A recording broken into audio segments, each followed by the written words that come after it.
Honourable Speaker, sir, the Union Ministry of Social Justice and Empowerment had launched a scholarship scheme to help. माननीय अध्यक्ष महोदय, देश के यशस्वी प्रधानमंत्री माननीय मोदी जी प्रधानमंत्री बनने के बाद हमारे जो ओबीसी का विद्यार्थी है उसको एमपीएल और पीएचडी का पढ़ाई करने के लिए, रिसर्च करने के लिए, उच्च शिक्षा के लिए फर्स्ट टाइम भारत में किसी प्रधानमंत्री ने सिद्धांत लिया है। जो एमपीएल और पीएचडी का जो फेलोशिप है उसके लिए 2014-15 में उनका फेलोशिप का व्यवस्था माननीय प्रधानमंत्री जी के नेतृत्व में फर्स्ट टाइम ओबीसी के लिए किया गया है। उन्होंने जो क्वेश्चन किया है जो उसके लिए लेट होता है ऐसा नहीं है। हम लोगों ने यूजीसी का जो स्लॉट है उसके अंदर से 1000 का हमारी स्लॉट है, उसके अलावा भी यूजीसी का 4000 का अलग से स्लॉट है।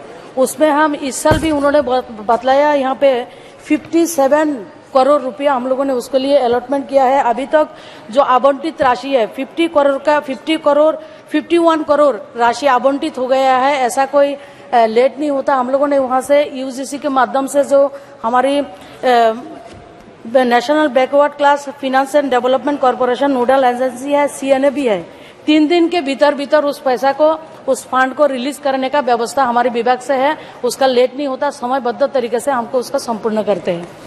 और उसके अलावा उसका जो फेलोशिप 2014-15 में हमारी जो जेआरएफ के लिए 31,000 था, उसको हम लोगों ने अभी माननीय प्रधानमंत्री जी ने उसको 37,000 किया है और जिसको 35,000 का 42,000 किया है और समयबद्ध तरीके से उसका ऑन टाइम हम करते हैं। जैसे इस साल का आपने बताया 57 करोड़ था, अभी तक हम लोगों ने 51 करोड़ उसको डिस्बर्स हो गया है।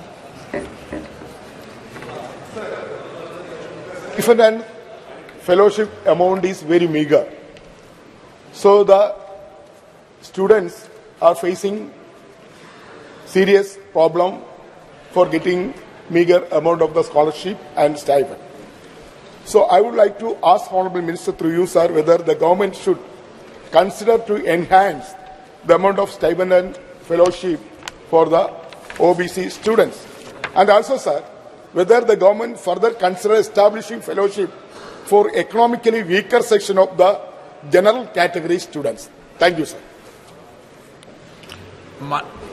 माननीय अध्यक्ष महोदय, मैं पहले भी बता दिया 2014-15 से एमपीएल और पीएचडी के लिए जो फेलोशिप का शुरुआत किया है माननीय प्रधानमंत्री जी ने, जो 31,000 था उसको हम लोगों ने इस 2023 में उसको 22-23 में उसको 37,000 किया है। जो 35,000 था उसको 42,000 किया है। समय समय में उसको वृद्धि होता है।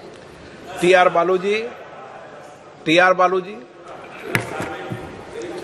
Sir, the number of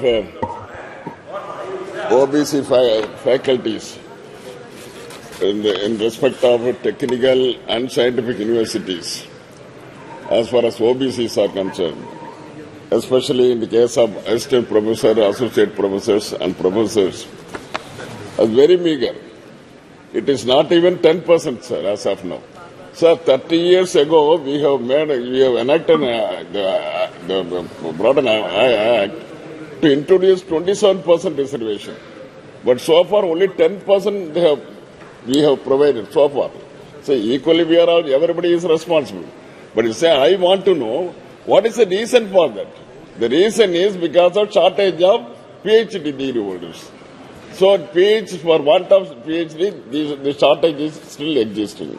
I want to know, to supplement Mr. Suresh's question, I want to know whether the stipend to the particular candidates will be increased according to the latest the economic data. Honorable. माननीय अध्यक्ष महोदय, मैं data पहले भी बता दिया कितना उसका इंक्रीज किया है, फिर भी मैं बताती हूँ जो उन्होंने क्वेश्चन किया है जो फैकल्टी के बारे में, वो उसके संबंधित नहीं है। लेकिन पिछले हमारी 9 सालों में जितने लोगों को वहाँ पे हम लोगों ने किया है 8,251 to 8,251 लोगों ने उसके फेलोशिप पे वहाँ पे मिला है। लेकिन उन्होंने क्वेश्चन किया है उसके रिलेटेड नहीं है, वो फेलोशिप का रिलेटेड है।